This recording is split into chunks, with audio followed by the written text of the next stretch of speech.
August 10th, 1964.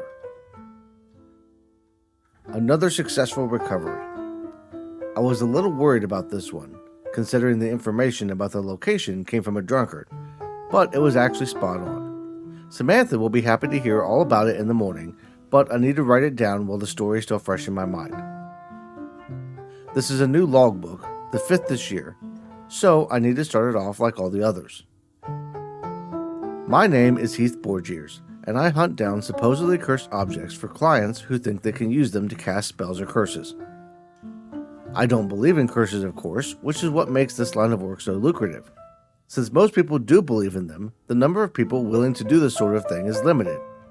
I focus mainly in the Ohio area, though I have traveled out of state a time or two when the price has been right. So, with that out of the way, let's get on to this job. It was about a month ago, in early July, when a man named Lyle Jordan walked into the office. Samantha had told me that he may come by, but I didn't expect him to actually show after she had relayed the fee for what he was asking.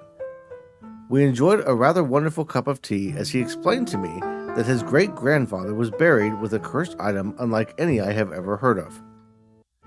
In the 1830s, there was a rather little-known trend of having parts of your body replaced with artificial parts that had been blessed by a shaman practicing a secret form of hoodoo. Supposedly, these parts would do things like grant the person great fortune and ward off evil spirits. The effectiveness was based on the part being replaced. Giving up a finger might only grant a small chance of the spell being effective, whereas an entire arm or leg could practically guarantee the success. Lyle's grandfather, Theodore Johnson, replaced all of his limbs, starting with his left leg in 1838, his right leg in 1841, his right arm in 1848, and his left arm in 1859. Where the story piqued my interest was when he mentioned that his grandfather had been on a train that had been held up in 1842 as part of a robbery involving a ruthless gang that was well known in the area for robbing stagecoaches and banks, leaving no one alive following their heists. As they cleared the train of passengers, Mr. Johnson remained quietly in his seat. When the gang members tried to force him off, one of them somehow managed to shoot himself in the foot. This led to a chaotic situation wherein all 6 gang members would be fatally shot by each other when they all drew their guns, apparently thinking the law had arrived, and the guns had all gone off by accident. The law enforcement agents that investigated would postulate that the heat on the train had caused the gunpowder in the gang members' guns to ignite due to being poorly packed and exposed to the direct sunlight as they awaited the train. This whole story seemed really weird to me, especially as there is no record of this gang or robbery. But Lyle insists that the story is true and even had an old book that he said had been in his family for generations that recounts the tale. Following that incident, Theodore lived another 20 years before dying peacefully in his sleep in 1862. The catch is that his body was buried in a secret location and under a fake name to prevent grave robbers stealing his lucky limbs. Lyle asked that I discover the true location of his grandfather's burial and recover the arms and legs, and he offered me more than I normally make in 10 years' time to find them. Of course, I said yes to this. Samantha verified the funds were placed in an escrow account, and I started researching. I started with burial records from that time, checking the archives and calling up every historian I knew from the local area. I finally got a lead from Jonathan, who works out in Claremont County, but grew up in Kilbuck, which is where my search had led me to think would be the best bet.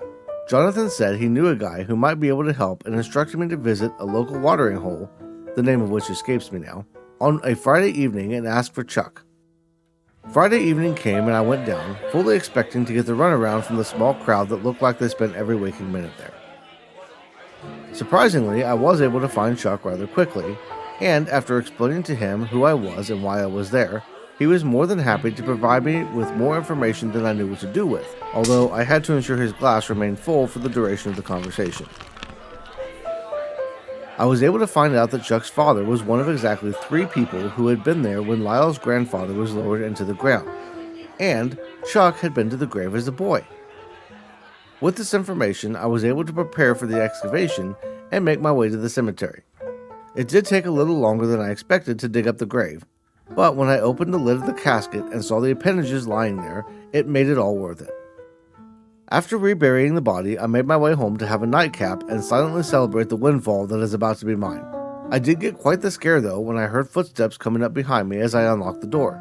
Apparently my car is rather loud, and Sarah, my neighbor, heard me coming from a mile away and made her way over to give me an earful about being out so late and tell me how I should be more considerate of the neighbors and get a quieter car if I'm going to be out at all hours of the night. I think I'm going to take a bit of the money I am getting for this job and use it to install a fence and one of those automatic gates so that next time she can yell at a stone wall rather than me.